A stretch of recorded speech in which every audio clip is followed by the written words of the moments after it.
এ দেশের 1 ইঞ্চি মাটি রক্ষা করার জন্য, ঈমান আর আমল যদি রক্ষা করার জন্য আবার ডাক আসে, কোনোদিন পিছপা পাবেন না, সামনে পাবেন ইনশাআল্লাহ। কিসের 3 বছর, কিসের 14 বছর? এদেশে যদি কিয়ামত পর্যন্ত জেলে থাকা লাগে, ফাঁসি হয়, তারপরও প্রতিবেশীর এরকম আচরণ মেনে নেওয়া হবে না ইনশাআল্লাহ। ওরা পারে না পাকিস্তানের সাথে, পারে না চীনের সাথে, পারে না মায়ানমারের সাথে, পারে না নেপালের সাথে। আমাদের নরম পেয়েছে, ওখানে মার খায় আর আমাদের উপরে প্রতিশোধ নেয়। যেখানে যেখানে মার খায় দেখেছেন, পাকিস্তানের বর্ডারে মার খায়, চীনের বর্ডারে মার খায়। আর এই মার খাওয়া দৃশ্যগুলো ওরা সিনেমা বানায় বলিউডে।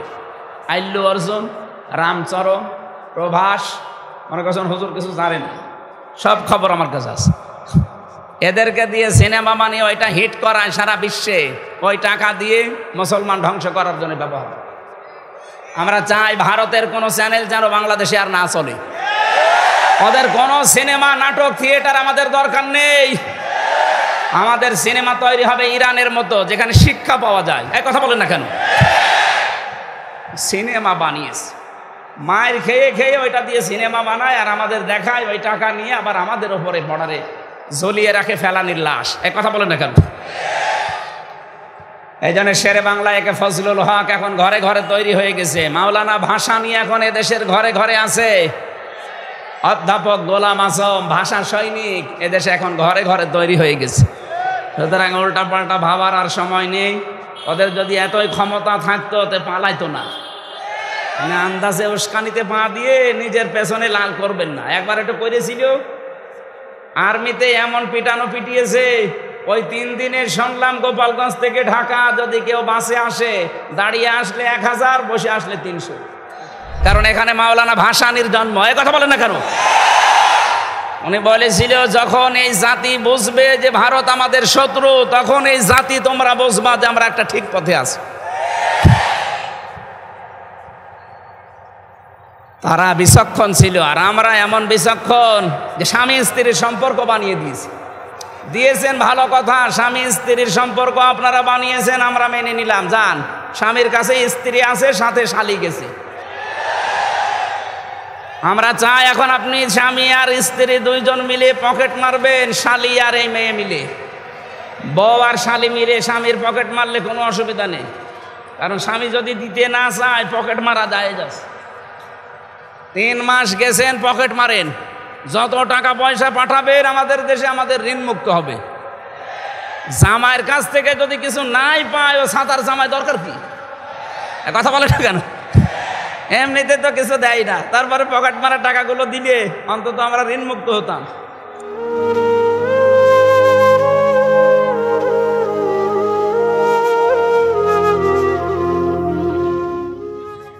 আলহামদুলিল্লাহ, বাংলাদেশের ঐতিহ্যবাহী জেলা টাঙ্গাইল পৌর উদ্যানে বাংলাদেশের ন্যায় ও ইনসাফ ভিত্তিক সমাজ কায়েমের লক্ষ্যে মহাবিশ্বের মহাবিশ্বয় আমাদের মালিক, আমাদের মনিব, মহান রব্বুল ইজ্জাত আল জালালের মুখের পবিত্র বাণী কোরআনে কারীম তাফসীরুল কোরআন মাহফিলের স্বনামধন্য সভাপতি, বাংলাদেশ জামাতে ইসলামী টাঙ্গাইল জেলা শাখার শ্রদ্ধাভাজন আমির জনাব আহসান হাবিব মাসুদ, সভাপতি সমাজ আদর্শ সমাজ কল্যাণ পরিষদ সাবালিয়া টাঙ্গাইল, দামাত বারকাতুহুমুল আলিয়া, বলেন আমিন। এতক্ষণ যারা এখানে কথা বললেন আমার আগে, ইসলামিক চিন্তাবিদ ডক্টর রফিকুল ইসলাম মাদানী, আতালাল্লাহু উমরাহু ওয়া বারাকাল্লাহু ফি হায়াতি, বলেন আমিন। কথা বলেছেন হাজারো আলেমে উস্তাজ হাফেজ মাওলানা হাবিবুল্লাহ ইকবাল, দামাত বারকাতুহুমুল আলিয়া। মঞ্চে বসা সম্মানিত ব্যক্তিবর্গ, সামনে বসা মুসলমান ভাইরা, পর্দার আড়ালের সম্মানিতা মা এবং বোনেরা, প্রশাসনের ভাইরা, প্রাণপ্রিয় টাঙ্গাইলবাসী, আগেই শুকরিয়া আদায় করছে যে বিশাল একটা পাথর আল্লাহ আমাদের বুকের উপর থেকে নামিয়ে দিয়েছেন। আওয়াদানা আনকা ভিজরাক আল্লাযী আনকাযা যহরাক, ১৫০০ বছর আগে আয়াতটা নাজিল হয়েছে। বিশ্বনবীকে আল্লাহ জানিয়েছিলেন, হে নবী, বিশাল বোঝা আপনার পিঠকে বাঁকা করে রেখেছিল, আমি কি ওইটা নামিয়ে দেইনি? ওইটা ছিল আইএমএ জাহিলিয়াতের বোঝা। ১৫০০ বছর পর ২০২৪-এর ৫ই আগস্টে আল্লাহ আমাদের মাথার উপর থেকে, বুকের উপর থেকে, পিঠের উপর থেকে আওয়ামী জাহিলিয়াতের একটা বোঝা নামিয়ে দিয়েছে। শব্দ দুইটা প্রায় কাছাকাছি, আইএমএ জাহিলিয়াত আর আওয়ামী জাহিলিয়াত। আমি তাফসিরে তাবারির ভেতরে দেখেছি আইএমএ জাহিলিয়াতে আবু জেহেলের 14টা কর্মসূচি ছিল, 14টা কাজ করতো যতদিন ক্ষমতায় ছিল। আর এই 15.5 বছরে আমি জাহিলিয়াতে মিলিয়েছি, ওরা 15টা কাজ অলরেডি করে ফেলেছে।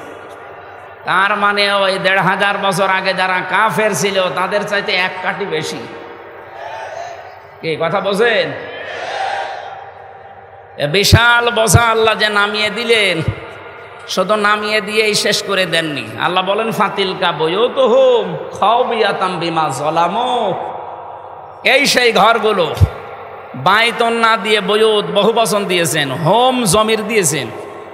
সূরা নাহাল 52 নম্বর আয়াত, 19 নম্বর পারা, 20 নম্বর পৃষ্ঠা, 7 নম্বর লাইনে আছে। যে কথা বলছিলাম আল্লাহ তাআলা যেন হাতের আঙ্গুল দিয়ে এভাবে আমাদেরকে দেখাচ্ছেন, ফাতিলকা বুয়ুতুহুম খাওবিয়াতাম বিমা যালামু। আল্লাহ পাক বলেন এই সেই ঘর, খাওবিয়াতান আমি উজাড় করে দিয়েছি, পরিত্যক্ত বানিয়ে দিয়েছি, জনশূন্য করে দিয়েছি, সার শূন্য করে ফেলেছি, বিমা যালামু তাদের জুলুমের কারণে। এই আয়াতটা ১৫০০ বছর আগে নাজিল হওয়া, অথচ ২০২৪ সালের ৫ই আগস্টে মনে হচ্ছে বিকাল ৫টায় আল্লাহ আর একবার নাজিল করেছে। আপনি তাকান সারা বাংলাদেশের দিকে, ৬৩০টা থানা আছে কম বেশি এদেশের। যেখানে যেখানে জালেমদের ঘর ছিল ওই জায়গাগুলো আল্লাহ উজাড় গৃহ বানিয়ে দিয়েছে। আমার কুষ্টিয়ার হানিফ সাহেবের বাড়ি, এটা সাহেব বলা ঠিক না, হানিফের বাড়ি। কি এনো সাহেব বলা ঠিক না, কারণ সাহেব হওয়ার যোগ্যতা তারা হারিয়ে ফেলেছে।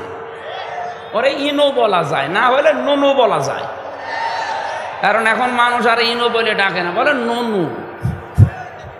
সেদিন আদালতে তুলতে সময় দেখলাম একজনকে পচা ডিম মেরেছে, বলছে নুনুর গায়ে মারলাম।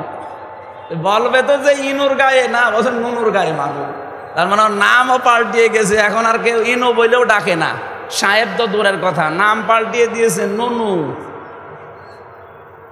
এই জন্য হানিফের বাড়ি আপনি দেখবেন উজাড় গৃহ বানিয়ে দিয়েছে আল্লাহ, এখন জাতীয় টয়লেট। অথচ ৫ তারিখের আগে কত দাপট ছিল ওই বাড়িটার, ওখান থেকে জুলুমের কত ষড়যন্ত্র হতো। কুষ্টিয়ায় কাকে কাকে ধরিয়ে দেবেন, কাকে মিথ্যা মামলা দিয়ে, মিথ্যা সাক্ষী দিয়ে জীবন নষ্ট করবেন, ওই ঘরে পরিকল্পনা হতো। হ্যাঁ, কথা বলেন না কেন? শুধু কি ওই জায়গায়, সারা বাংলাদেশের ৬৪ জেলার ৬৩০টা থানা কম বেশি, সব জায়গায় জালেমদের ঘরে একই আলোচনা, যে সকালে কারে দুর্বল করা যায়, কারে ধরিয়ে দেওয়া যায়, কারে মিথ্যা মামলা দিয়ে, মিথ্যা সাক্ষী দিয়ে ওরে নষ্ট করে ফেলা যায়। কিচ্ছু জানে না, একজন ঘুমিয়ে আছে ঘরে, হঠাৎ চোখ খুলে দেখছে থানা হাজতে। কি গো? ঘুমের ঘরে উঠে জিজ্ঞাসা করছে, ভাই আমি কোথায়? হাজতে। কেন? গাছ কেটেছিস? কখন? স্বপ্নে। এইটা চলছিল কিনা বলেন তো? আর ওরা সকালবেলা বড়ে উড়াইতো, আমরা ন্যায় বিচার কায়েম করছি। এই ন্যায় বিচারের নমুনা। একটা লোক কিচ্ছু জানে না, গাছ কাটা কি, গাড়িতে আগুন লাগানো কি, ও জীবনে কোনোদিন দেখেও নি, অথচ সেই মামলায় ও জেল খাটতেছে 5 বছর। আর বানানোর সাক্ষীগুলো তো সব আগে থেকে রেডি করা। আমারে বলছে আপনার নামে 50টা মামলা হবে। আমি বললাম যে স্যার আপনি কি মামলা বানাবেন? বলছে মামলা সব আমাদের রেডি করা আছে, শুধু নাম লিখে দেব। কি চলছিল দেশে আপনি টের পাচ্ছেন? এইরকম একটা পাথর আল্লাহ নামিয়ে দিয়েছেন, আর এই জুলুমের জায়গাগুলো আল্লাহ খাওবিয়াতান বানিয়ে দিয়েছেন, যে একেবারে সার শূন্য পরিত্যক্ত বানিয়ে দিয়েছেন। সবচাইতে বড় জুলুমের সিদ্ধান্ত যেখান থেকে হতো, ওই বাড়িটার দিকে তাকান, মানুষ এখন জামাতবদ্ধ হয়ে যে প্রসাব করছে। গত 3 দিন আগে পত্রিকায় দেখলাম 8-9 জন একসাথে গিয়েছে, বিভিন্ন দিকে মুখ করে আল্লাহ রাস্তায় প্রসাব করছে। এমনি এমনি এগুলো হয়নি, বিমা জলামো, তাদের জুলুমের কারণে আল্লাহ এগুলো করেছে। এই কথা বলে না কেন? জুলুম করার পরে মানুষগুলো উল্লাস করত। যারা জুলুম করে উল্লাস করে, হাসি দেয়, আল্লাহ বলেন হে নবী ওদের হাসতে দেন, কিছুদিন পরে দেখবেন ওরা কাঁদবে। আপনাদের টাঙ্গাইলের কৃতি সন্তান নাম বলতো, শাপলা চত্বর পরিষ্কার করার পরে উনি আবার কি কথা বলেন না কেন, এখন কাঁদতেছে। এদের আবার বলে সাক্ষী লাগবে, সাক্ষী তো সে নিজেই, তার ভিডিও নেই। এখন রাত 12টার পরে 2টার ভেতরে পুরা শাপলা চত্বর সাফ করা হয়ে গেছে, কথা যে বলতে পারে, তার আবার মার্ডারের জন্য সাক্ষী লাগবে কোন কারণে? এরকম মানুষ টাঙ্গাইলে জন্ম নেওয়া ঠিক হয়নি, কারণ এখানে মাওলানা ভাসানীর জন্ম। এই কথা বলেন না কেন? উনি বলেছিল যখন এই জাতি বুঝবে যে ভারত আমাদের শত্রু, তখন এই জাতি তোমরা বুঝবা যে আমরা একটা ঠিক পথে আছি। তারা বিচক্ষণ ছিল, আর আমরা এমন বিচক্ষণ যে স্বামী স্ত্রীর সম্পর্ক বানিয়ে দিয়েছেন। ভালো কথা, স্বামী স্ত্রীর সম্পর্ক আপনারা বানিয়েছেন, আমরা মেনে নিলাম। যান, স্বামীর কাছে স্ত্রী আছে, সাথে শালি গেছে। আমরা চাই এখন আপনি স্বামী আর স্ত্রী দুইজন মিলে পকেট মারবেন, শালি আর এই মেয়ে মিলে, বউ আর শালি মিলে স্বামীর পকেট মারলে কোনো অসুবিধা নেই। কারণ স্বামী যদি দিতে না চায় পকেট মারা যায়। 3 মাস গেছেন, পকেট মারেন, যত টাকা পয়সা পাঠাবেন আমাদের দেশে আমাদের ঋণ মুক্ত হবে। জামাইয়ের কাছ থেকে যদি কিছু নাই পায়, ও সাঁতার জামাই দরকার কি? কথা বলে না কেন? এমনিতে তো কিছু দেয় না, তারপরে পকেট মারা টাকাগুলো দিলে অন্তত আমরা ঋণ মুক্ত হতাম। যা করে গেছে, প্রতিবেশীর নামে যা করছেন, পৃথিবীর ইতিহাস হয়ে থাকবে। আপনাদের ঈমান নেই আমরা জানি, কিন্তু বিবেক তো আছে, একটু বিবেকটা কাজে লাগান। এই বাংলাদেশে আজ পর্যন্ত কোনো মন্দির ভেঙে মসজিদ বানানো হয়েছে কোনো রেকর্ড নেই, অথচ ভারতের বুকে কতগুলো মসজিদ ভেঙে মন্দির অলরেডি বানানো শুরু হয়ে গেছে। এই আপনার প্রতিবেশীর আচরণ, কি জবাব দেবেন আপনি তামাম দুনিয়ার মানুষের কাছে? গুজরাটে এতগুলো মানুষকে হত্যার সাথে আপনারা জড়িত, এখনো পর্যন্ত ফিলিস্তিনে মানুষ মরছে, এখনো পর্যন্ত কথা বলছেন না কেন? না, এগুলো সীমা লঙ্ঘনকারীকে আমাদের যিনি মালিক, আপনারা যাকে উপরওয়ালা বলেন, আমরা মালিক বলি, আমাদের আল্লাহ সীমা লঙ্ঘনকারীকে পছন্দ করেন না। ইন্নাল্লাহা লা ইউহিব্বুল মুতাদিন। আপনারা থামবেন, নয়তো হাসি যা আরম্ভ করেছেন অট্ট হাসি, হাসি কিন্তু বেশি দিন থাকবে না। আমি আজকে সকালে একটা টক শো শুনছিলাম কলকাতার, 45 মিনিট, ওখানে প্রায় 7 জন, ওরা সব উদ্রেক প্রকাশ করছে, সব আতঙ্কে আছে। বাংলাদেশে শুধু কিছু আলেমরা হুঙ্কার দিয়েছে যে কয়েকটা কর্মসূচি সরকার হাতে নেন, দেখেন ঠান্ডা হয়ে যাবে। মুশরিক যারা, তারা ওরা এত ভয় পেয়েছে, বলছে আমাদের 7 সিস্টার আবার হারিয়ে যায় কি? হারিয়ে না, সত্যি খান খান হয়ে যাবে। ডক্টর মোহাম্মদ ইউনূস ক্ষমতা পাওয়ার পরে প্রথম কথা এইটা, যে এই দেশকে যদি কেউ অস্থিতিশীল করার চেষ্টা করে, তাহলে তার দেশের 7 সিস্টার স্থায়ী থাকবে না। আমরা আশা করব আপনারা প্রতিবেশীর মতো থাকবেন। এদেশের সবাই আপনাদের কাছে সমান, কেন একটা দলকে আপনারা টানবেন? এদেশে কি ওনারাই শুধু, আমরা মানুষ না? কথা বলেন না কেন? এই জন্য আমরা আপনাদেরকে উত্তম প্রতিবেশী দেখতে পাই, যদিও এটা আশা করা ভুল। কারণ যারা খনিকে আশ্রয় দেয়, গণহত্যার সাথে ওনারা জড়িত, এটা প্রমাণ হয়ে গেছে। এতদিন পর্যন্ত যাদের নামে মিথ্যা মামলা, ধর্ষণ বলেন আর হত্যা বলেন আর আগুন লাগানো বলেন, এই মামলা দিয়ে যাদেরকে ফাঁসি দিয়ে দিলেন, এদের নামে সাক্ষী ছিল না। কারণ সাক্ষী দিতে হয় দেখে দেখে, তারা সব শুনে শুনে সাক্ষী দিয়েছে। কথা বলে না কেন? জন্ম নিয়েছে 75-এ, সাক্ষী দিচ্ছে 71-এ। ও মায়ের পেটেও আসেনি, সাক্ষী দিল কি করে?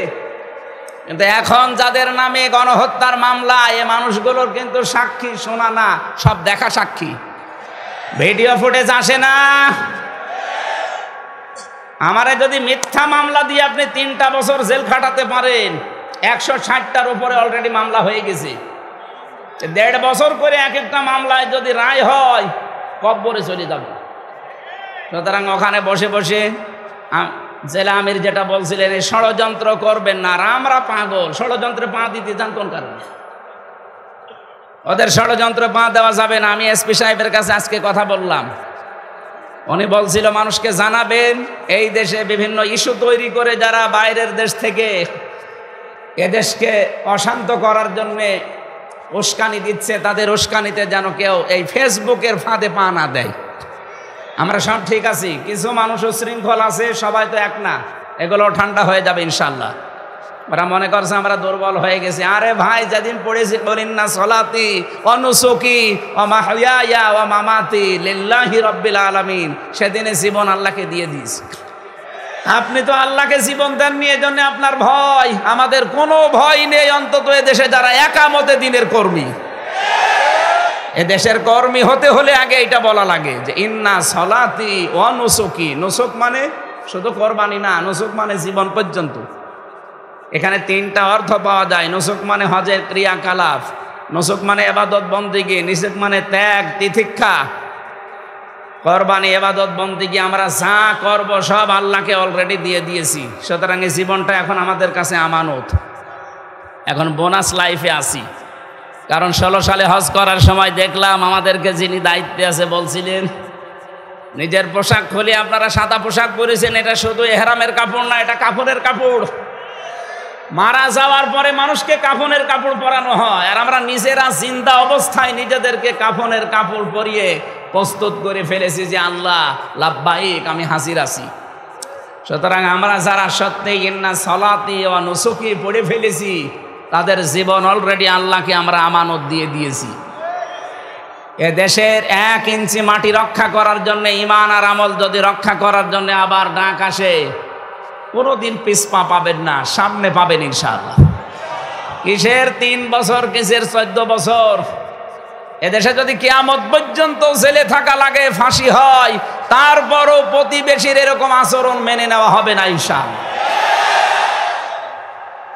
ওরা পারে না পাকিস্তানের সাথে, পারে না চীনের সাথে, পারে না মায়ানমারের সাথে, পারে না নেপালের সাথে। আমাদের নরম পেয়েছে, ওখানে মায়ের খায় আর আমাদের উপরে প্রতিশোধ নেয়। যেখানে যেখানে মায়ের খায় দেখেছেন, পাকিস্তানের বর্ডারে মায়ের খায়, চীনের বর্ডারে মায়ের খায়। আর এই মায়ের খাওয়া দৃশ্যগুলো ওরা সিনেমা বানায় বলিউডে। আল্লু অর্জুন, রামচরণ, প্রভাস, মনে করছেন হুজুর কিছু জানেন, সব খবর আমার কাছে আছে। এদেরকে দিয়ে সিনেমা বানিয়ে ওইটা হিট করায় সারা বিশ্বে, ওই টাকা দিয়ে মুসলমান ধ্বংস করার জন্য ব্যবহার। আমরা চাই ভারতের কোনো চ্যানেল যেন বাংলাদেশে আর না চলে। ওদের কোনো সিনেমা, নাটক, থিয়েটার আমাদের দরকার নেই। আমাদের সিনেমা তৈরি হবে ইরানের মতো, যেখানে শিক্ষা পাওয়া যায়। এক কথা বলেন না কেন? সিনেমা বানিয়েছে, মায়ের খেয়ে খেয়ে ওইটা দিয়ে সিনেমা বানায় আর আমাদের দেখায়, ওই টাকা নিয়ে আবার আমাদের ওপরে বর্ডারে ঝুলিয়ে রাখে ফেলানির লাশ। এক কথা বলেন না কেন? এই জন্য শেরে বাংলা একে ফজলুল হক এখন ঘরে ঘরে তৈরি হয়ে গেছে। মাওলানা ভাষা নিয়ে এখন এদেশের ঘরে ঘরে আছে। অধ্যাপক গোলাম আজম ভাষা সৈনিক এদেশে এখন ঘরে ঘরে তৈরি হয়ে গেছে। সুতরাং উল্টা পাল্টা ভাবার আর সময় নেই। ওদের যদি এতই ক্ষমতা থাকতো তো পালাইতো না। মানে আন্দাজে উস্কানিতে পা দিয়ে নিজের পেছনে লাল করবেন না। একবার একটু করেছিল, আর্মিতে এমন পিটানো পিটিয়েছে, ওই 3 দিনে শুনলাম গোপালগঞ্জ থেকে ঢাকা যদি কেউ বাসে আসে, দাঁড়িয়ে আসলে 1000, বসে আসলে 300। বসবেন কি করে? পেছনে তো উল্টা পাল্টা হয়ে গেছে। এই জন্য এরকম উস্কানিতে আর কেউ পা দেবেন না। দেয় যদি ওনার আপনজন যারা আছে তারা দিক। কথা বলেন না কেন? কোরআনে কারিম আমরা যারা শুনতে এসেছি, এই জল খাবিয়াতাম বিমা যালামু দিয়ে আল্লাহ আমাদেরকে জানিয়েছেন, ওদের জুলমের কারণে যদি ওদের বাড়ি ঘর পরিত্যক্ত করে দিতে পারি, ইন্না ফি যালিকা লা আয়াতান। এখানে লামে তাকিদ। আলেম যারা আছে জিজ্ঞাসা করেন, আল্লাহ বলেন ইন্না ফি যালিকা লা আয়াতাল লিকাওমিন ইয়ালামুন। অবশ্যই এর ভেতরে শিক্ষা আছে। এই যে জালেমদের যে অবস্থা করেছি, কোন মানুষ যদি আবার জুলুম করে, লিকাওমিন ইয়ালামুন, যারা জ্ঞানী সম্প্রদায় তাদের জন্য এখানে শিক্ষা। শিক্ষা হচ্ছে এই, ওরা 15.5 বছরে একেবারে মাটি থেকে শুরু করে আসমান পর্যন্ত পুরা শিকড় ওরা সব জায়গায় গেঁথে ফেলেছিল। পিয়ন থেকে শুরু করে একেবারে উনি পর্যন্ত পুরাটাই ওনাদের সাজানো। এত বড় শিকড় গাড়ার পরও কিন্তু টিকতে পারে নাই। তাদের বাড়ি ঘর পর্যন্ত আল্লাহ খবিয়াতান বানিয়ে দিয়েছে, ওজাড় গৃহ, পরিত্যক্ত। শয়তানও এখন যেতে ভয় পায়। এখান থেকে আমাদের শিক্ষা নেওয়া দরকার। ওরা যদি এত কিছু শিকড় তৈরি করার পরে 15 বছর একাধারে অবৈধ থাকার পরও টিকতে না পারে, জুলুম করার কারণে ওদের বাড়ি ঘর যদি ওজাড় গৃহ হয়ে যায়, জনশূন্য আল্লাহ বানিয়ে দিতে পারে। আগামীতে যারা চেয়ারে বসবেন এরা যদি আবার জুলুম শুরু করেন, আপনাদের বাড়ি ঘর আল্লাহ কিন্তু উজাড় গৃহ বানিয়ে দেবে। আমি আশা করে বোঝাতে পেরেছি। এরপরও যদি কেউ না বোঝার ভান করে থাকেন, এদিকে আসেন, আসেন। আমরা চাই আগামীতে যারা যাবে তারা যেন জুলুম না করে, কারণ এটা একটা ঘৃণিত কাজ। আমার আজকের তেলাওয়াতকৃত আয়াতে এগুলো সামনে আসবে ইনশাআল্লাহ। একটা ঘর, একটা গ্রামের উদাহরণ আল্লাহ এখানে আমাদেরকে শুনিয়েছেন কিছু শিক্ষা দিতে। আমি আয়াতটা মিলিয়ে দেখলাম বাংলাদেশের সাথে অলরেডি খাপের খাপ, মমতাজের বাপ মিলে যাচ্ছে। আমরা ওইভাবে কথা বলবো, তাফসির আকারে লিখে দিয়েছেন তাফসিরুল কোরআন মাহফিল ইনশাআল্লাহ। কোরআনে কারিম আজ পর্যন্ত যারা শুনতে এসেছে নাজিল হওয়ার পরে কিয়ামত পর্যন্ত যারা শুনবে, এই মানবতা 3 শ্রেণীতে বিভক্ত। 1 নম্বরে কোরআন শুনলেই বাধা দিত, এরা কাফের। এরা কি? এই 15.5 বছরে কোরআনের কথা শুনলেই বাধা দিত এমন মানুষ পাওয়া যায়নি। হয়তো সরাসরি বলে নাই যে হবে না, কিন্তু 14 জায়গায় অনুমতি নেওয়া লাগবে এই সিস্টেম করেছিল।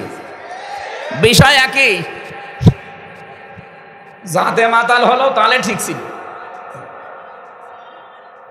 একটা ছেলে শুধু ফুল ছেড়ে গাছে, পাশের বাগানের মালিকের ছেলে এসে বলছে, চাচা আপনার এই ছেলে আমাদের বাগানের ফুল ছেড়ে বারবার, আপনি কিছু বলেন না কেন? চাচা বলছে ওই ছেলেটার একটু মাথা খারাপ, এই কারণে ছেড়ে। ভাতিজা বলছে, চাচা ওর মাথা খারাপ, পাশেই তো আপনার বাগান, ও বাগানের ফুল তো ছেড়ে না। চাচা বলছে ওর মাথা খারাপ, তবে অত খারাপ না। ওরা সাথে মাতাল হলো, তালে ঠিক ছিল। দেখেছেন 96% মুসলমান এখানে একবারে বলে না যে না কোরআনের অনুষ্ঠান হবে না, যেন না হতে পারে এই জন্য 14 জায়গায় পারমিশনের ব্যবস্থা করেছিল। কেউ যাবেও না 14 জায়গায়, কোরআনের কথা শুনবেও না। আলহামদুলিল্লাহ পাথরটা সরে যাওয়ার কয়েকদিন পরেই এদেশের গোয়েন্দা বিভাগের সর্বোচ্চ যিনি দায়িত্বে আছেন আমারে হোয়াটসঅ্যাপে কল দিয়েছিল। আমার বলছে, হুজুর বাংলাদেশের 56,000 বর্গ মাইলের যেখানে ইচ্ছা কোরআনের কথা বলবেন, কারো অনুমতি নেওয়া লাগবে না। যদি কেউ একটু উসবিস করে বাধা দেয়, শুধু আমারে জানাবেন, ওর ঠ্যাং ভেঙে ফেলবো। আমি বললাম, স্যার আপনি এতদিন ছিলেন কোথায়? আমি নতুন দায়িত্ব পেয়েছি, আমি একজন মুসলমান, মুসলমানের দেশে অন্যান্য ধর্মের কথা বলতে যেমন কোনো বাধা নেই, 96% মুসলমানের দেশে আল্লাহর কোরআনেও কোনো বাধা থাকবে না। কোরআনে কারিম শুনলেই বাধা দেয়। 1 নম্বরে আল্লাহ জানিয়েছেন এরা কাফের। সূরা হামিম সেজদা 26 নম্বর আয়াতটা দলিল। 2 নম্বরে কোরআন শুনতে আসে, বিশ্বাসও করে, কিন্তু যখন দেখে যে এগুলো আমার সাথে মিলছে না, তখন আস্তে করে কেটে পড়ে। এর নাম মুনাফিক। এর নাম বলেন বলেন। সূরা নিসা 61 নম্বর আয়াতে এই তথ্য আছে। এখানে যারা এসেছেন অধিকাংশ মানুষ আমরা বিশ্বাস করছি কোরআন আল্লাহর কিতাব। কোরআন কার কিতাব? হামজা এসেছে কুষ্টিয়া থেকে, ও বানিয়ে বলবে না, যা বলবে কোরআন থেকে বলবে, এইটাও বিশ্বাস করে। কিন্তু যখন দেখে যে না একই বলছে, তো আমার সাথে মিলছে না, তখন আস্তে করে পেছন দিক থেকে কেটে পড়বে। দেখেন কোনটা ওঠে, ওই একটা চলে যাচ্ছে। শুধু পোশাক পায়খানার বিড়ি খাওয়া বাদ দিয়ে কেউ যেতে পারবেন না। বিড়ি খাওয়ার নেশা যদি খুব লাগে, খেয়ে চলে আসবেন, একেবারে চলে যাবেন না, খেয়ে আবার চলে আসবেন। আসবেন তো? বলছে ইনশাল্লাহ। তার মানে ও খাবে। কি সেলাই আসলাম, না, এটা ছেড়ে দেওয়া দরকার ভাই। ছাগলেও খায় না এটা, আর আপনি খান। আপনি ছাগল।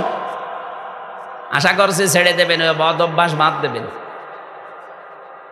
তাহলে মুনাফিক হচ্ছে তারা যারা কোরআনে কারিম শুনতে আসে, বিশ্বাস করে, কিন্তু যখন নিজের সাথে দেখছে না এগুলো তো মিলছে না, আস্তে করে কেটে পড়বে। আমি জেলে যাওয়ার আগে একবার খুলনা, ওটা রূপসা থানায় এক মাহফিলে সভাপতি আমার কানের কাছে এসে বলছে, হুজুর এখানে রাজনৈতিক দলের বিভিন্ন লোকজন আছে, আপনি মাটির নিচের ওয়াজ করেন। ঠিক আছে, মাটির নিচে সর্বপ্রথম প্রশ্ন হবে মার রব্বুকা, তোমার রব কে? এই প্রশ্নের জবাব যদি কেউ দিতে চায় তাহলে দুনিয়ায় তার 5টা জিনিস মানা লাগবে। কয়টা বলেন না কেন? 1 নম্বরে রব মানে সৃষ্টিকর্তা হিসাবে আপনি কাকে মানবেন? 2 নম্বরে রব মানে মাবুদ, যিনি ইবাদত পাওয়ার যোগ্য। 3 নম্বরে রব মানে আইনদাতা। 4 নম্বরে রব মানে অভিভাবক। 5 নম্বরে রব মানে পথ প্রদর্শক। শুধু বানিয়েই শেষ করে দেয়নি, পথ দেখিয়েছে। এই 5টা বিষয় যারা আল্লাহকে মেনে নিতে পারবে দুনিয়ায়, তারা কবরে যেয়ে বলতে পারবে রব্বি আল্লাহ। একটা একটা করে যে ব্যাখ্যা দিয়েছি, সৃষ্টিকর্তা, মাহবুদ, আইনদাতা। আল্লাহর আইনে দেশে চলে তো বলছো হুজুর মাটির নিচের ওয়াজ দরকার নেই, উপরে ওয়াজ করে। উপরে কি হবে তাহলে? আফা গায়রা দীনিল্লাহি ইয়াবগুন ওয়ালাহু আসলামা মান ফিস সামাওয়াতি ওয়াল আরদ তাওআ ওয়া কারহা ওয়া ইলাইহি ইরজাউন। তোমাদের কি হয়েছে? কোন দিকে দৌড়াচ্ছ? তোমরা কি আল্লাহর দিন বাদ দিয়ে অন্য কোনো কিছু তালাশ করো? অথচ আকাশ জমিনে যা আছে সব ইচ্ছায় অনিচ্ছায় আল্লাহর সামনে মাথা নত করে দিয়েছে, ফিরে আসা লাগবে তার কাছে। তাহলে আমরা এখনো পর্যন্ত এই জমিনে মাটির উপরে যারা আছি, আল্লাহর দিন বাদ দিয়ে কোন দিনের দিকে দৌড়াচ্ছি? কবরের দ্বিতীয় প্রশ্নে মা দীনুকা, তোমার দিন কি? কেউ যদি এ কথা বলতে চায় দীনুন আল ইসলাম, তাকে দুনিয়ায় 5টা জিনিস মানা লাগবে। কয়টা? আরো জোরে। 1 নম্বরে আত্মসমর্পণকারী হওয়া লাগবে। 2 নম্বরে উন্নত চরিত্রের অধিকারী হওয়া লাগবে। 3 নম্বরে আকীদা শুদ্ধ করা লাগবে। 4 নম্বরে ইখলাস লাগবে আপনার প্রতিটি কর্মে। 5 নম্বরে লেনদেন স্বচ্ছ থাকতে হবে দুনিয়ায়। এই 5টা বিষয় যদি দুনিয়ায় মানতে পারেন, আপনি কবরে যেয়ে বলতে পারবেন দীনুন আল ইসলাম। এবার আমারে বলছো হুজুর এসব দরকার নেই, আপনি পরিবার নিয়ে বলেন। পরিবার নিয়ে মানে কবরে নেই, জমিনে নেই। পরিবারটা কোন জায়গায়? পরিবার জমিনে না। বলছে থাক, পরিবার নিয়ে বলেন। স্বামী স্ত্রীর গন্ডগোল কেন হয়? এইটা ঠিক আছে। আপনি কবরে যে বলতে চাচ্ছেন যে আমার রব আল্লাহ, আমার রব্বুকা রব্বি আল্লাহ, বলতে পারবেন না। 5টা বিষয় দুনিয়ায় মানা লাগবে। মা দীনুকা, তোমার দিন কি? বলতে পারবেন না। আমি লাইভ দেখছিলাম, মনে হয় কি ডক্টর রফিকুল ইসলাম চলে গেছে, উনি মনে হয় এই পয়েন্টটা বলেছিলেন যে খালি জব্বা গায়ে দিয়ে পাগড়ি মাথায় দিয়ে বুজুর্গর নাম করো, অথচ পৃথিবীতে কত অন্যায় হচ্ছে প্রতিবাদ করাকে দুনিয়ার কাজ মনে করো। দাঁত খুলে ফেলবে আল্লাহ। বন্ডামি করার জায়গা পাও না, আমার ইমানই তো নেই। ইমানের যে ক্যাটাগরিগুলো বলছিলেন না, জালিকা আদাফুল ঈমান, তার ইমানের সর্বনিম্ন পর্যায়ে যে মনে মনে ঘৃণা করে। ঘৃণা তো করেই না, আরো জালেমদের সাপোর্ট দিয়েছে। আবার বলে যে আমি বুজুর্গ, আমি হক্কানি, বিশাল জব্বা ওনার মতো গায়ে দিয়ে মনে হচ্ছে কি আসমান থেকে পালিয়ে এসেছে। আপনি মা দীনুন আল ইসলাম যদি বলতে চান, অবশ্যই আপনাকে 5টা বিষয় দুনিয়ায় দেখাতে হবে যে আমি মানি। আপনার আনুগত্য নেই, আপনার ইখলাস নেই, আপনার আকীদার বিশুদ্ধতা নেই, উন্নত চরিত্র তো বালাই নেই, লেনদেন স্বচ্ছ নেই। কিভাবে বলবেন দীনুন আল ইসলাম? 3 নাম্বারটা তো আরো কঠিন। মান হাজার রাজুল, এই লোকটা কে ছিল? আপনি যদি বলতে চান হাজা নাবিয়্যুনা মুহাম্মাদুর রাসূলুল্লাহ, 2টা বিষয় মাস্ট বি আপনাকে মানায় লাগবে। আমি সামনে যদি যাই, সামনে দেখছি উনি আমার এইটা বলার উদ্দেশ্য হচ্ছে আমি যেন কোনো পারিবারিক জীবন, সামাজিক জীবন, রাজনৈতিক জীবন, অর্থনৈতিক জীবন এগুলো যেন না বলে ওই সাংসারিক জীবনে যা আছে স্বামী স্ত্রীর ঠোকামুখি ওইটা বলে শেষ করি। ঠিক আছে, স্বামী স্ত্রীর গন্ডগোল কেন হয়? সূরা নিসার 34 নম্বর আয়াত পড়লাম যে এই কারণে গন্ডগোল হয়, আর এটা মেটানোর পদ্ধতি এই মনাজাত করে বাড়ি গেলাম, যাওয়ার পরে ওনার বাড়িতে খাবার দেখি এ ছাতা কথা বলছে না, মুখ গোমরা করে আছে। কি চাচা কি হয়েছে? বলছে হুজুর আমার বোর সাথে যে আমার গন্ডগোল আপনি জানলেন কি করে? জানবো কি করে? না আপনাকে হয়তো কেউ বলে দিয়েছে। আজকে আমার যা যা হয়েছে আপনি তাই তাই বললেন। আজকে আমার বোর সাথে আমার হাতাহাতি হয়েছে আপনি তাই বললেন। আমি আরে আমারে কেউ তো বলে দেয়নি, আমার একজন বলেছে। কে?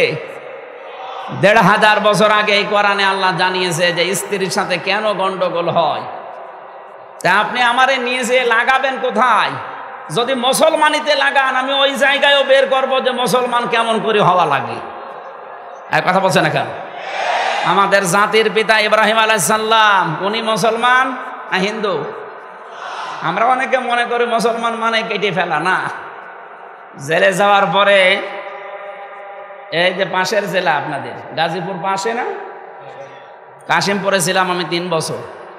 ওখানে যিনি ছিলেন দেবদুলাল,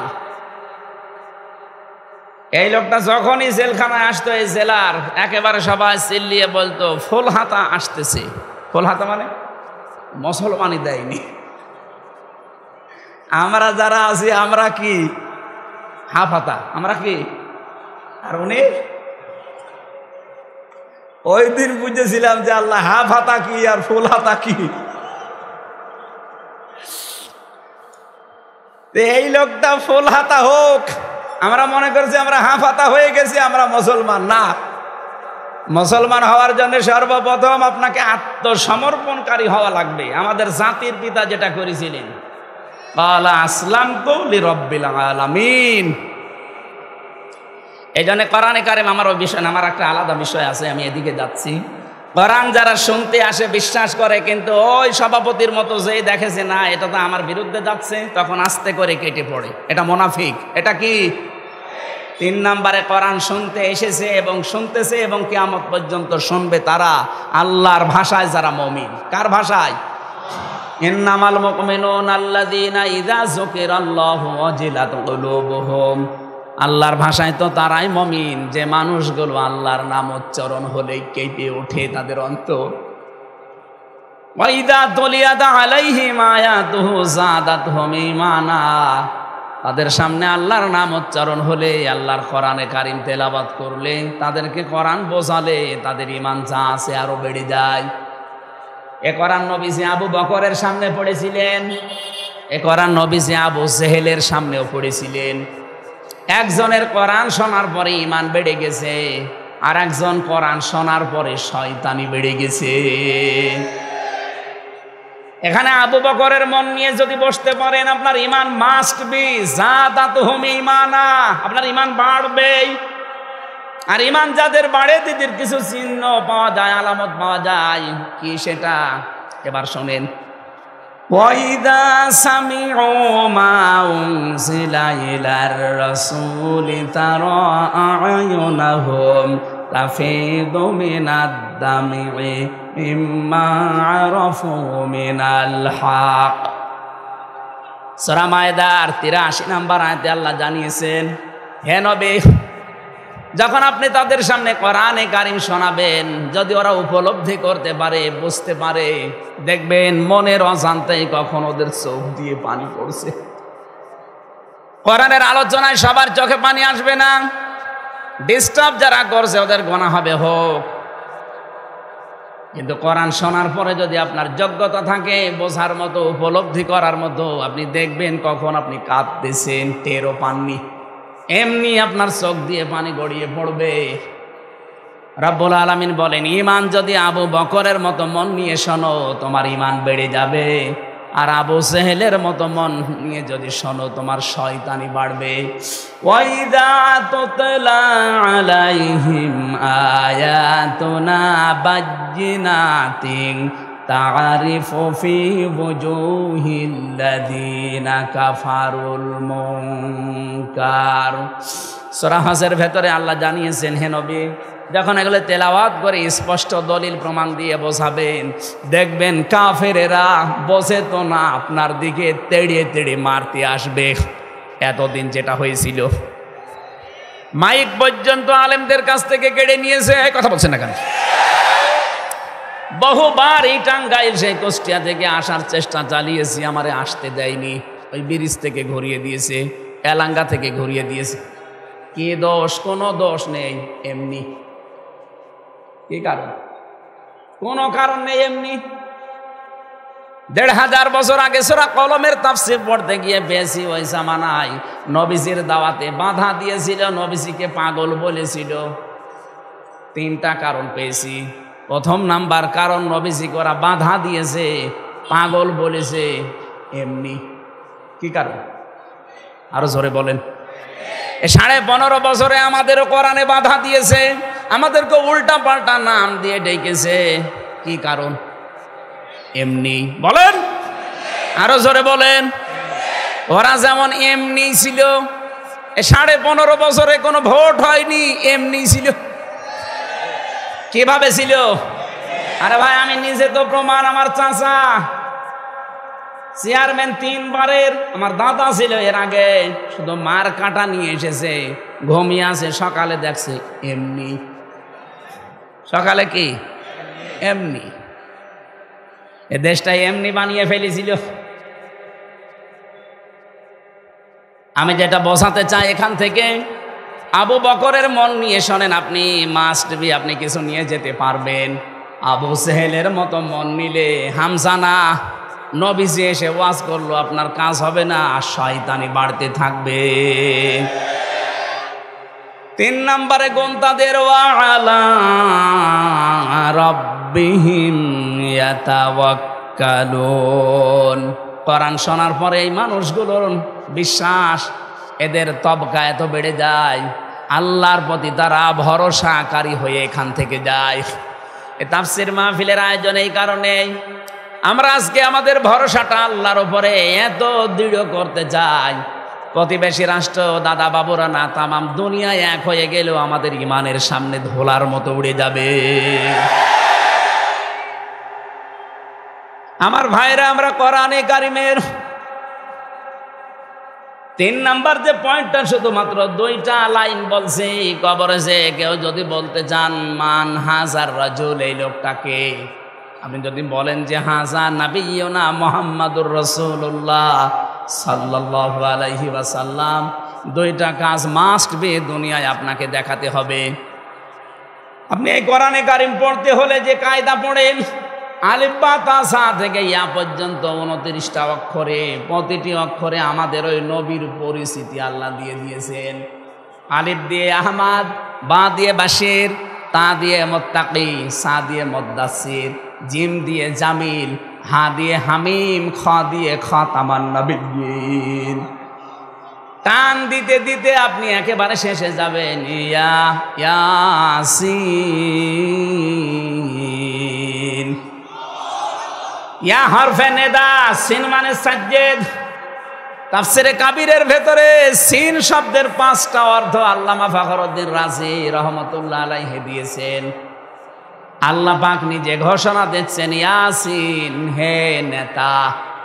সিন মানে সাজ্জেদুল আলামিন, সিন মানে সাজ্জেদুল বাশার, সিন মানে সাজ্জেদুল কাউনাইন, সিন মানে সাজ্জেদুল মুরসালিন, সিন মানে সাজ্জেদুল আম্বিয়া।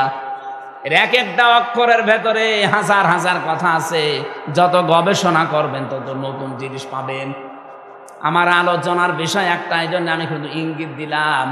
আজ যারা আল্লাহর ঘোষণা দেওয়া নেতা ইয়াসিন, বিশ্বনবীকে যারা নেতা মানেন না, অন্য কাউকে যারা নেতা মানেন, আপনি বিশ্বাস করতে পারেন কবরে যে আপনি ধরা খাবেন। কারণ নবীজিকে আল্লাহ দেখিয়ে বলবে মান হাজার রাজুল, এই লোকটাকে আপনি বলতে পারবেন না, বলবেন লা আদরি, লা আদরি, আমার জানা নেই।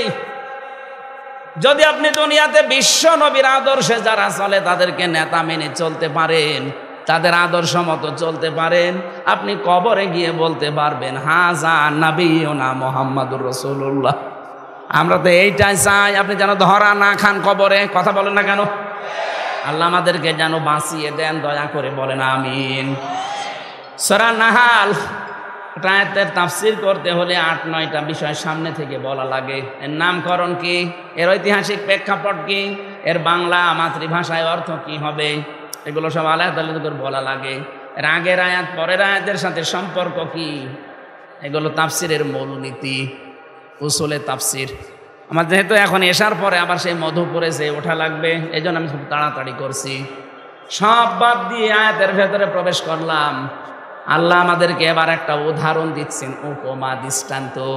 অদরাবাল্লাহু মাসালান ক্বরিয়াতান কানাত আমিনাতাম মুতমাইন্না। আল্লাহ বলেন একটা গ্রামের উদাহরণ দিলাম, যে গ্রামটা ছিল নিরাপদ এবং নিশ্চিন্ত। ওই গ্রামে কেউ বসবাস করলে ওখানে নিরাপদে থাকতে পারতো এবং নিশ্চিন্তে। তাফসিরে মুফাসসির দিয়েছেন ইবনে কাসিরে, এটা হচ্ছে মক্কা। এটা কি?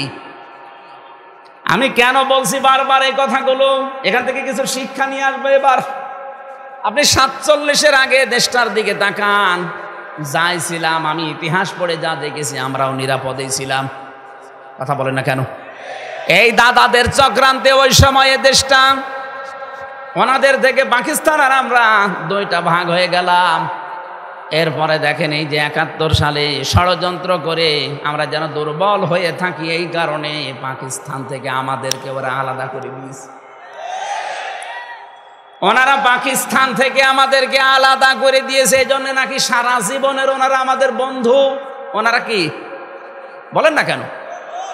পাকিস্তান থেকে মাত্র একটা ভাগ আমরা বের হয়ে গেছি, এই জন্য যারা করে দিল এই কাজ, আমাদেরকে যারা আলাদা করে দিল পাকিস্তান থেকে, তারা যদি আমাদের বন্ধু হয়। ডক্টর ইউনূস উনি চাচ্ছে 7 সিস্টারের মাধ্যমে ভারত যেন আরো 7 ভাগ হয়। আপনারা 1 ভাগ করে যদি বন্ধুর দাবি করেন, আমরা তো 7 ভাগ করে দেওয়ার চেষ্টায় আছি। আমরা কত বড় বন্ধু আপনি টের পাচ্ছেন? আরে ভাই, আপনি 1 ভাগ করে যদি সারা জীবনে বলতে পারেন আমরা তোমাদের বন্ধু, আমরা কয় ভাগ করব? 7 সিস্টার, 7 ভাগ করার চেষ্টায় আছি। আপনার বড় বন্ধু আমরা। এখান থেকে আল্লাহ বলেন, ইয়াতিহা রিজকুহা রাগাদাম মিন কুল্লি মাকান। বাংলাদেশ পাকিস্তান যখন এক ছিল, আপনি দেখেছেন আমাদের আশপাশ দেশ থেকে, আল্লাহ বলেন ওই যে মক্কায় বিভিন্ন দেশ থেকে তাদের কাছে জীবন উপকরণ, রিজিক যা লাগে সব আমি আল্লাহ ব্যবস্থা করে দিয়েছিলাম। এগুলো আসতো। ফাঁকা ফারাত বিয়ান ওমিল্লা। কিন্তু ওই দেশের যারা দায়িত্বে ছিল তখন তারা কুফরি আরম্ভ করলো আল্লাহর সাথে। এই কুফরের ভেতরে কয়েকটা বিষয়। 1 নম্বরে তারা আল্লাহর বিধান এবং আল্লাহর পাঠানো সব চাইতে বড় নিয়ামতের ভেতরে 2 নাম্বার নিয়ামত নবীজি। আল্লাহর 1 নাম্বার বড় নিয়ামত কোরআন। নাম কি? 2 নাম্বার বড় নিয়ামত নবীজি। লাকাদ মান্নাল্লাহু আলাল মুমিনিন। তোমাদের প্রতি আল্লাহর সব চাইতে বড় দয়ার ভেতরে অন্যতম, তিনি তোমাদের ভেতরে একজন নবী পাঠিয়েছেন। সেই নবীকে ওরা মিথ্যাবাদী বলেছে, নবীকে ওরা কাজ্জাব বলেছে, নবীকে ওরা পাগল বলেছে, মাজনুন বলেছে, এমনকি দেশ থেকে পর্যন্ত তাড়িয়ে দিয়েছে। কথা বলে না কেন? আল্লাহ রাব্বুল আলামিন বলেন, এরকম কিছু কারণ দেখার পর আমার নিয়ামতের শুকরিয়া আদায় না করে আমার নিয়ামতের সাথে যখন ওরা বিদ্রোহ করেছে, আমার এত বড় নিয়ামতকে দেশে থাকতে দেয়নি, তাড়িয়ে দিয়েছে। ফাযাকাল্লাহু লিবাসাল জুই ওয়াল খাউফ। তখন আমি আল্লাহ ওদেরকে পোশাক পরিয়ে দিলাম স্বাদ চাকাতে, মজা চাকাতে, আস্বাদন করার জন্য। 1 নম্বরে দিলাম ক্ষুধা, 2 নম্বরে দিলাম ভয়। তাফসীরের ভেতরে দেখেছি ক্ষুধার ভয় আমার আল্লাহ এমন বেশি দিয়েছিলেন, ওরা পায়খানা পর্যন্ত গরম করে ওর সাথে মদ মিশিয়ে বড়ি বানিয়ে খেত। এত দুর্ভিক্ষ লেগে গিয়েছিল। নবীজি যখন তাড়িয়ে দেয়, আল্লাহর নবী তখন কাবা শরীফের দিকে ওই জায়গায় মুখ করে বলেছিলেন, কাবা, আমার বড় ইচ্ছা ছিল তোমার খেদমত করব, কিন্তু তোমার নিষ্ঠুর সন্তানরা আমারে থাকতে দিল না। হ্যাঁ, তবে আমি যাচ্ছি। আল্লাহ যাবার সময় তাকে সূরা কসসের 85 নম্বর আয়াতের শেষেরটা শুনিয়েছিলেন, লারাদ্দুকা ইলা মাআদ। হে নবী, আপনাকে যেখান থেকে ওরা তাড়িয়ে দিল লা এখানে আলেম আছে, লামে তাকিদ দিয়েছেন। আল্লাহ গ্যারান্টি দিয়ে বলেন, হে নবী অবশ্যই আপনাকে আমি আবার এই জায়গায় ফিরিয়ে নিয়ে আসব। শুধু ফিরিয়ে নিয়ে আসবো না, সম্মানের সাথে নিয়ে আসবো। এই আয়াতের তাফসিরে আধুনিক মুফাসসির লিখেছেন, পৃথিবীতে যুগে যুগে যারা কোরআনের জন্য কষ্ট স্বীকার করে, বিতাড়িত হয়ে যায়, কণ্ঠাসা হয়ে থাকে, এই মানুষগুলোকে আল্লাহ যখন ফিরিয়ে নিয়ে আসে তখন সম্মানের সাথে নিয়ে আসে। এর বাস্তব প্রমাণ নবীজি নিজে যখন ফিরে এসেছিলেন বাদশাহ হয়ে, কি হয়ে? এই বাংলাদেশেও প্রমাণ আছে, মাওলানা আবুল কালাম আজাদ এই কথা বলেন না কেন? বিতাড়িত হয়েছিলেন দেশ থেকে, পালিয়ে গিয়েছিলেন, তার নিজের দোষে না, কোরআন প্রচারের কারণে আল্লাহ তাকে ফিরিয়ে নিয়ে এসেছেন সম্মানের সাথে। এখন মাওলানা আবুল কালাম আজাদ এসেছে, আসবে। উনি যদি জেলাতে আসে, জালেমরা আসবে, যে মানুষগুলো আসবে মহব্বত নিয়ে, তার চাইতে কোটি গুণ মানুষ আসবে মাওলানা আবুল কালাম আজাদ ওই যে লাল দাড়িওয়ালার কথা শুনতে। দ্বিতীয় মাসলা হচ্ছে, পৃথিবীতে কোরআনের বিপক্ষে অবস্থান যারা নেয়, এরা যদি একবার পালায়, এই পৃথিবীর ইতিহাস আল্লাহ কাউকে আর এই পৃথিবীতে ফিরিয়ে নিয়ে আসে না। আপনি তাকান চেঙ্গিস খানের দিকে, কথা বলছেন, লক্ষণ সেনের দিকে, পালিয়েছে আজ 805 বছর আগে পালিয়েছে, আজ পর্যন্ত ফিরে আসেনি। আর ওনার 3 মাস 5 দিন, 3 মাস 5 দিন না, 30 মাস 5 দিন পার হলো, আসবে না। কারণ ওর ছাতা কয় বছর করে মরে যাবে। টার্গেট দিয়েছিল 41 সাল। আপনার কি আজরাইলের সাথে কন্ট্যাক্ট ছিল নাকি? আমরা 1 সেকেন্ডের ভরসা পাই না, কথা বলে না কেন? আর আপনার 86 বছর বয়স, এত ভরসা কোথা থেকে পেলেন? ভরসা যারা দিয়েছিল তারা এখন চিকিৎসাও করাচ্ছে না। শুনলাম যে রোগ হয়েছে এখন আর চিকিৎসাও করাচ্ছে না, ওদের ভেতরে এখন দ্বন্দ্ব লেগে গেছে যে ছাতা থাকলে শুধু আমাদের সাথে গন্ডগোল, ছাতা মরে যাক, ওর চিকিৎসাও লাগবে না। কোরআনের বিপক্ষে অবস্থান নিয়ে যদি আপনি কণ্ঠাসা হয়ে পড়েন, যদি পালিয়ে যান, যদি বিতাড়িত হন, নির্বাসিত হন, জীবনে আর ফিরে আসতে পারবেন না, সে লাইন শেষ। নবীজিকে আল্লাহ গ্যারান্টি দিয়েছিলেন, লা রদ্দুকা ইলা মাআদ, এটা নবী পর্যন্ত শেষ না, কিয়ামত পর্যন্ত আয়াতটা থাকবে। এই জন্য আমরা যারা 15.5 বছরে কোরআনের জন্য কণ্ঠাসা হয়েছিলাম, এক পেশে হয়েছিলাম, বাড়ি থাকতে পারিনি, জেলে থেকেছি, দেশ থেকে চলে গেছে, এই মানুষগুলোকে আল্লাহ আবার প্রতিষ্ঠা দেবে সম্মানের সাথে। নবীজিকে আল্লাহ দেয়নি, নবীর উম্মত যারা তাদেরকেও দেবে, কিন্তু আপনি নবীর উম্মত না। কি আমি হাসি মানুষ নবীর উম্মত না? নবীর উম্মত না, এই জন্য বলছি, বিশ্ব নবী যেই দিন নবুয়ত পাওয়ার পরে বাড়িতে আসলেন, স্ত্রীকে বললেন আমাকে ঢেকে দাও, আমি ভয় পেয়েছি, জাম্মিলুনি ইয়া খাদিজা, আমার জীবনের ওপর আমার আশঙ্কা হচ্ছে আমি যেন মারা যাব। হযরতে খাদিজা ওই দিন 5টা কথা বলেছিলেন। তার 2 নম্বরে তিনি বলেছিলেন, ইন্নাকা লা তাসিলুর রহিমা ওয়া তাহমিলুল কাল্লা। হে আমার স্বামী আবুল কাসেম, ভয় পাবেন না, আপনি তো রক্তের সম্পর্ক ঠিক রাখেন, আপনি ভয় পান কেন? দুনিয়ায় যারা রক্তের সম্পর্কগুলো ঠিক রাখে তাদের কোনো ভয় নেই। কি করলেন 15.5 বছরে? আমরা আপনার আত্মীয় স্বজন ছিলাম না, কথা বলছেন, আপনি মিলান যে কোনো কায়দায় আমরা আত্মীয় স্বজন ছিলাম, এই জন্য কেউ ভাবি, কেউ আপা, কি বলতাম না? আমরা আপনাকে আপা বলে ডাকতাম, আর রংপুরের বিভাগের লোক আপনাকে ভাবি বলে ডাকত। কেউ কেউ মানুষ কন্যা নাম দিয়েছিলাম। এত রকমের সম্পর্ক আপনাদের সাথে আমাদের। কি করলেন আত্মীয়র সম্পর্কগুলো? একটাও ঠিক রাখেননি। যে কয়টা ঠিক ছিল সেই কয়টাও শেষ করে ফেলেছেন। অন্তত ফরিদপুরে বিয়ে দিয়েছিলেন মেয়েটার, সেখান থেকেও মেয়েটা বাদ দিয়ে নিলেন, সেই রক্তের সম্পর্ক শেষ। কার সাথে সম্পর্ক আপনার ঠিক আছে? তাহলে রক্তের সম্পর্ক যারা নষ্ট করে তাদের ভেতরে ভয় ঢুকিয়ে দেন কে?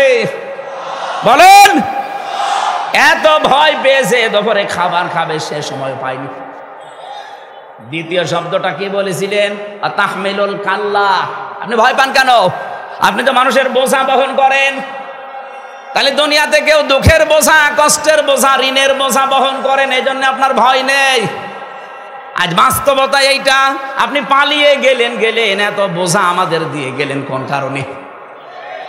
এই দেশে আজ কত কষ্টের বোঝা মানুষের, এক কথা বলে না কেন, কত দুঃখের বোঝা।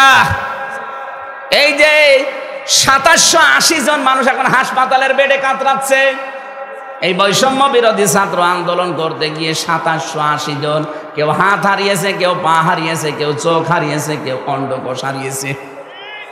এই মানুষগুলো তার পরিবারের কাছে, মা বাবার কাছে, ভাই বোনের কাছে এরা বোঝা না। এই বোঝাটা দিয়ে গেলেন তো আপনি। চলে যখন যাবেন, আর কয়দিন আগে যেতে পারলেন না? চলে যদি যাবেন, এতগুলো বোঝা দিয়ে গেলেন কেন? এদেরকে এখন কে টানবে? তার মা বাবা কিভাবে টানবে? তার ভাই বোন, তার স্ত্রী স্বজন, এমনকি সমাজের লোক, দেশের লোক। এতটুকু বোঝা দিয়ে গেলেও হয়তো না। আজকে ডক্টর ইউনূস বলেছে দেশটাকে হাসিনা একেবারে শেষ করে দিয়েছে। এত ঋণের বোঝা আপনি দিয়ে গেলেন। এই দেশে এখন কেউ জন্ম নিলেই তার মাথার উপরে 1 লাখ টাকা ঋণ। নবীজি বলেন তার স্ত্রী তাকে সান্ত্বনা দিচ্ছে, আপনি ভয় পাবেন না, আপনি মানুষের বোঝা বহন করেন, আর আপনি আরো বোঝা চাপিয়ে দিলেন। তাহলে মানুষের বোঝা যারা হালকা করে না, বহন করে না, আরো বোঝা চাপিয়ে দেয়। নবীর উম্মত বাবজি করতে পারে না নবীর উম্মতের বাইরে। এই জন্য নবীর উম্মত যদি কষ্ট স্বীকার করে কোরআনের জন্য, তাদেরকে আল্লাহ প্রতিষ্ঠা দেবে হয় দুনিয়া, যদি না দেয় আখেরাতে। আর যারা কণ্ঠাসা হচ্ছেন আজ জুলুমের কারণে, তাদের ফিরে আসার রাস্তা বন্ধ। আপনার ইতিহাসের দিকে, বাপদাদার দিকে তাকান, একটাও ফিরে আসেনি। চেঙ্গিস খান তাহলে ফিরে আসতো, হিটলার ফিরে আসতো, লক্ষণ সেন ফিরে আসতো। ওরা যখন আসে না, আপনারাও আসবেন না। আর আপনারা না আসলে আমরা খুশি। আমরা চাই অন্তত হজ তো করেছেন হাজী সাহেব, আল্লাহ বিল্লাহ করে বাকি জীবন কাটান। তাও কিয়ামতের ময়দানে হয়তো হাসির কাতারে দাঁড়াতে পারবেন। যা আরম্ভ করেছেন হাসির কাতারে না, শেষ পর্যন্ত দেখা যাবে আবু জেহেলের কাতারে দাঁড়িয়ে আছে। আল্লাহ রাব্বুল আলামিন বলেন, তারা আমার নিয়ামত গুলো পাওয়ার পরে যখন নবীকে পর্যন্ত দেশে থাকতে দেয়নি, আর 15.5 বছরে আল্লাহর নিয়ামত গুলোর সাথে কি করলেন? নবী এখন নেই, নবীর ওয়ারিস আছে আলেম। কথা বলেন না কেন? এই আলেমদের সাথে কি করেছেন আপনি? আমি তো নিজে সাক্ষী। আমি ছোট হই, খাটো হই, আমার নামের আগে তো একটু আলেম লেখা আছে। আমার মাজার উপরে দড়ি লাগিয়ে, আমার পায়ের সাথে ডান্ডা বেড়ি দিয়ে, তবে একটা না 2 পায়ে দিয়ে আবার এই মাজার সাথে আবার আরেকবার আটকিয়ে দেয়। পেছনে হাত হ্যান্ডকাপ দিয়ে বেঁধে মনে হচ্ছে গরু টেনে নিয়ে যাচ্ছে। এটা তো আমার উপর গেল, বাকি আলেমদের অবস্থা তো আরা খারাপ করেছিলেন। মাওলানা মামুনুল হক কি করেছেন, তার হুইল চেয়ারে করে নিয়ে যাওয়ার একটা ব্যাপার। 3টা বছর লোকটা আমার পাশে ছিল। আমি সত্যি করে বলছি লোকটা ভালো মানুষ আমার দৃষ্টিতে, কারণ 3 বছর এক ঘরে আমি দেখেছি লোকটার ইমান, লোকটার আমলের ভার কত।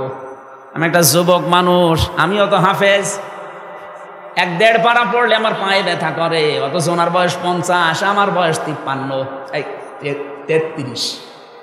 আমার এখন 33 আর ওনার মনে হয় 53।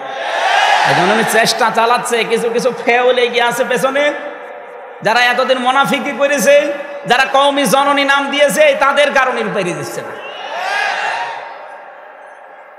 কত বড় মানুষ, মানে বিবেক কত মরে গেলে এরকম একটা জালেমকে কওমি জননী দিতে পারে। এত দুর্নীতি করেছিল এই দেশে, 350 এমপি তো পালিয়েছে, জাতীয় মসজিদের ইমাম পর্যন্ত পালিয়েছে। কয়দিন পরে আবার এসেছিল জোর করে দখল করার জন্য, জনগণ জুতা দিয়ে পিটিয়েছে। পরের দিন আবার স্ট্যাটাস দিয়েছে, জুতা মেরেছে তাই কি আমার গায়ে লাগবে। আরে শয়তান, তোর গায়ে লাগা লাগবে? মানুষ কত নিচে নামতে পারে। ওই জামানায় নবীর সাথে বিয়াদবি করেছিল, এই জন্য আল্লাহ 2টা পোশাক পরিয়েছে, একটা ভয়ের আর একটা খোদার।